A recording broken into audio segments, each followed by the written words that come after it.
forward like them ones. I was just moving forward all the time, yeah. Bro. What's been a highlight? My EP came out, we did a launch show for it that was pretty much packed out, and then dropped the EP, got 1 million streams on the EP. Performed the EP, bare shows up and down, supported Mike Skinner. Went and did my second show abroad in Germany a couple days ago. I don't know what other stuff. And for such a young age as well, like. I can't remember. It's mad. It's actually mad right now. So, bro, I need to ask, like, obviously, because there's some people that are locked in now that are like, rah, Yizzy. And there's some people like, who's Yizzy? Yeah. Bro, explain to these people right now, where did the music start for you? South London, dude. Every time. Nah, I started doing grime at, when I was in school. Yeah, it's one of them. It's on it! Hey! One of them ones. Now, I started in school doing grime, watching sets, messing around with bars, flipping, just finding my feet. I found out that I had a talent for it and that I really, really loved it. I love music from a young age. And I was like, yeah, you know what, let me try a thing and see where it goes. And now I'm here. So it's mad. Crazy. So, was music always something that was very much in your life, or was it sort of, what's like the first sort of music you can remember listening to? I don't know, probably like a reggae tune or like I don't know, maybe like a Maxi Priest or I don't know, like a Buju Banton. Big tune. Teddy Prendergast. Yeah, man, early tunes. Like my mum would always play them on the Sunday when she got up to do the cleaning, and it would be bare reggae music. Did you help out with the cleaning? Sometimes. bare reggae music in the front room and that waking up is disturbing me. So that's like the earliest memories I remember of music. Yeah. So we've like, because one thing that I love about the EP was the influence on so many old school rhythms in there. My guy. So we've had a bag full of mad releases this year, but like I've spoken to a lot of people are screaming SOS. Like a lot of people are screaming that EP. Like, and I mean that's like because of the collaborations, as I said, the samples, and mainly for your lyricism. Like, can you talk me through the process of how that EP come about, and was it difficult, or like did you find it sort of a very easy process? Like it was. No, so I'd already linked up with all of the producers individually through different circumstances, and we decided that we all wanted to. Well, I was going to do tunes with some of them, and then it just happened that I had about 5-6 songs that all sounded sick and all sounded different, and really showcased, in my opinion, what the different sides of grime. So I was like, you know what? Let me just put out a project. I ain't done a project in a while. I ain't really done a first. Well, I done a This Is Life EP, but I've not done a solid project with updated producers and a bunch of things in a while. So I was like, you know what? Let me do it. But I want this to have a message. I want to do this properly. So I was like, SOS. Save our sound, innit? I was like, you know what? Man's trying to be here and preserve the grime thing and do it properly. So I want to ask as well, because it's something that's just. It's something that stands out the most to me, like in regards to music videos. Yes. The Chief video. That my one. Like first things first, where did you get that uniform from, bro? Because that's mad. So the uniform we had to get made. Really? It's got my label logo on it. It's got my logo embroidered on it. It's got ranks on there as well. Yeah. What rank was you? I was a commander-in-chief, obviously. Come on! Tell them again, man. You know, a joke, man. Hey, listen, no, but forget that video, yeah. I want to talk about the entrance in Scar Rhythm 2, yeah. Best entrance of a bar. Yeah. Nicky Nahi. Best entrance of a verse. Shout about you, Chief. Ding dong. Man just popped up. Whose idea was that? Because I was there and I didn't see that, bro. I'm not gonna. I think it was half me and half Nike. Still, it's like you got to do something impactful. So I was like, what if I just like kneel down and then pop up? And he was like, yeah, Bonnet, let's try it. Let's try it. Mad. And it worked. It's so simple, yeah. And I know people are gonna go, Olos, what are you going on about? But bruv, I'm telling you, yeah. When it goes, it's just got so much emphasis on the bar that man says, what? Hello. Shut your mouth, you, Chief. But listen, all right. So moving on from was it SOS? SOS, yeah. The video. Yeah. in the church. Yeah, that's the Big one. boy thing. Man took it ghetto gospel vibes. Slightly, yeah. Yeah. I did that first. I just want to point out. I did that first. Yeah. Large up clip still. Nah, I just felt like it had like vocal instruments of like choir sounds in there, and I was like, you know what? I don't want to feel like I'm preaching, but I want to hit it from an angle that's powerful. And I thought that like when you step into a church and you do a video, there's so many elements in one, and it's like you're proper like delivering a message. Yeah. And that's pretty much what the EP was. So I got up on the church, I stood up on the stand, I walked in through the double doors, and I said the message of grime for people to hear. Oh. So for people who might not understand what it's like being a grime MC and an artist at the Yeah. same time, how do you balance both, where you still have to be match ready Yeah. when you're going on sets, and you know, because you were and probably still are that guy, then when it's on sets you're like, hold on, you're not about to defeat me, My I'm guy. about to show you levels. So how do you balance still being that hungry MC with the fire 16s and deliver like such good consistent actual tracks? See, the answer's gonna surprise you. I don't. I specifically put aside time and I split it into two. For X amount of time, I'll be in song mode and I'll Yeah. make a bunch of really sick songs. And anything I'm writing is not for a set, not to be spat on a set, it's for songs. And then once I'm done with my songs, like I kind of am now, Yeah. so like my songs for next year is pretty much done. Yeah. Which means now I've got like 6 months of MCing to do, which means everybody, can I swear? No. Everybody is the P word. Everybody is in for a really bumpy ride when I start writing. Because the songs are done. I've done my songs now. That's gonna drop. But when I'm in full MC mode for 6 months, that is very dangerous because it's hard to dedicate that amount of time. But now that I've done with the songs, like I put out my EP, Yeah. I'm done for the year. I've got my songs ready for next year and my features and everything like that. I'm in full That's MC mode, which organisation. means So hey, I'm coming for So when some you, of you. well, that's what I mean. When you're like that, yeah, are you ready and are you aware Yeah. of the people that are sending for you? Because like, since I've known you or become aware of you, and then obviously got to know you through time, like people are always sending shots. And they're threatened, obviously, but Yeah. people are sending shots, and like when you're in song mode, Yeah. are you like, all right, cool, wait till I'm out of that mode? Oh, no, anyone can get or it. are you like, boom, at any time anyone can get it? Listen, I can write a full 96 bars of disses for someone in half an hour and I put that on my life. I can do that. I've done it before. Jeez, you had it. I've got disses sitting there for people that's unreleased and stuff. Just wait. When you think you can try it, cool. I've got almost like a 96 for most of the people that are likely to try. Like that's ready their for ready. them. That's their ready. And you can send and I'll send it back same day. It's not a problem. Like that's normal for me. I'll go studio, I'll record it straight away. Yeah. I'll shout the cameraman and we'll go film it 3 a.m. And when you wake up out your bed, you're gonna see. Obviously. No. And when you wake up in the morning, you see and you get out your bed, yeah, you're gonna get one dirty diss popping up in your notification. I want It's very someone to simple. diss you just so I can see this. No, do you know what it is? You gotta be more ready at any time. He's Yeah. you see, the hunger's there, and he's humble, and he's like the competitiveness is there at the same time. Because obviously you gotta have your faith in your talent, in your Yeah. thing, and that's what I like about Yizzy, because he still manages to remain humble and hungry at the same time. You know, it is, man. And I want to know how, especially when, sorry to cut you, but I want to know how when like from so early, Yeah. you've kind of been recognized as kind of like this staple within the scene where you know BBC are like championing you as this, and The Guardian and several publications, other Yeah. publications, and kind of everyone's kind of pointing at you, and you've got people like Logan on board, Sam on board, like P Money, like all these people on board, Yeah. and you're just there like, nah, I'm still, I want more. How do you keep that mindset? Well, or like part of it is I just stay in I don't really watch what other people do. I just stay in my own kind of place because only I can live my life for me. So me watching you do your thing ain't gonna, it's not gonna benefit no one really. It's not gonna benefit you, it's not gonna benefit me. So why? I'm not here to waste my time or your time. I'm here to put time into what I've dedicated my life to. What I said to myself at the age of 16, this is now my life.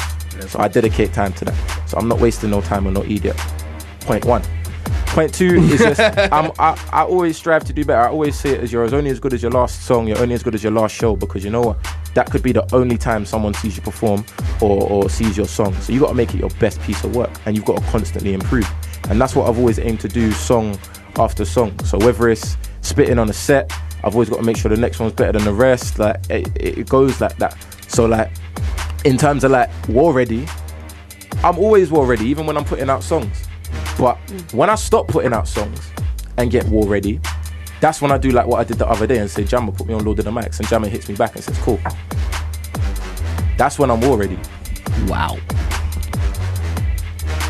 Are you looking for someone's head top, or That's literally what. or are you just like whoever wants it can get it, or is somebody specifically?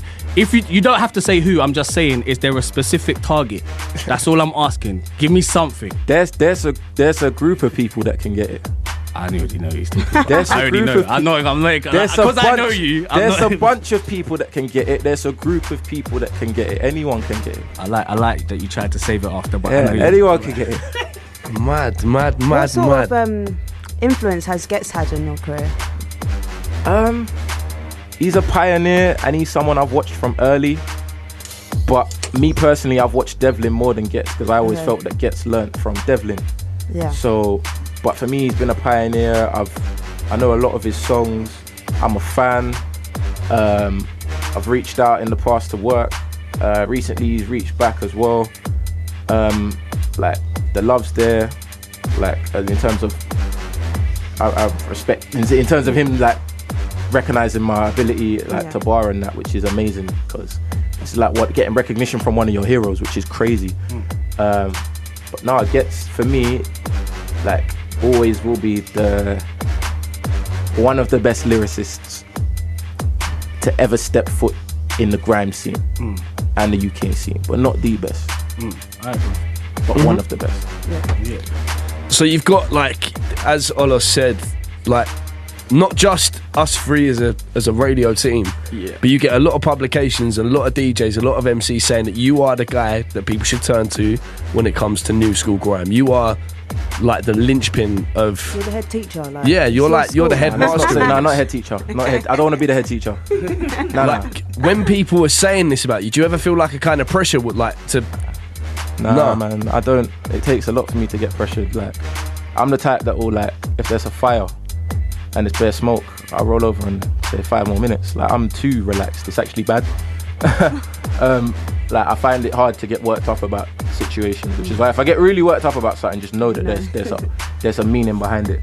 But no, I see it as an honor, because it means someone's taken time to sit down and look at what I've managed to achieve or my ability, and has made their own decision of, if someone asks me what is the next generation of grime, you are that for me.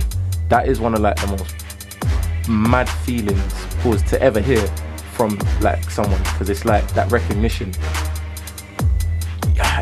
You can't buy that, you can't fake that. That's real, that's love. Like, that's mad for me, from one person to say that to me. Like, that's crazy. Like, I'm just years from Lewisham, man, and you're mad. And having that, to elaborate on that, like, you've got such kind of like a strong team and good representatives around you. When you have so many people and have so many things, again, who are ready to work with you, or they want to introduce you to this producer, they say, we need you to do this, or you should do this, etc., etc. How do you find the right team? When did you find the right team? And how do you keep that unit together to keep yourself as composed and as steady with your work rate as well? Trial and error. I was lucky enough to find my manager in 2016, which was a blessing, because I know that's something people can have a lot of problems with, and I've never had any problems, so that is a real blessing. I had one bad booking agent, and I say it straight, bad booking agent, didn't do his job properly. And then I managed to find a booking agent that was a godsend on my life. Woman knows what she's doing. So now I've got a solid booking agent, which is amazing.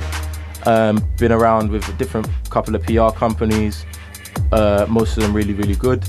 Recently, I've just found the one that's worked for me, and so that's now really clicked, and we're working really well on that. In terms of producers and people I collaborate with, I work with mostly it's the same people. Like people that show me love and have got time for me, it's nothing but the same back. Like I hate hitting up people for verses or for rhythms and that, and they take 20 years because like I don't stop.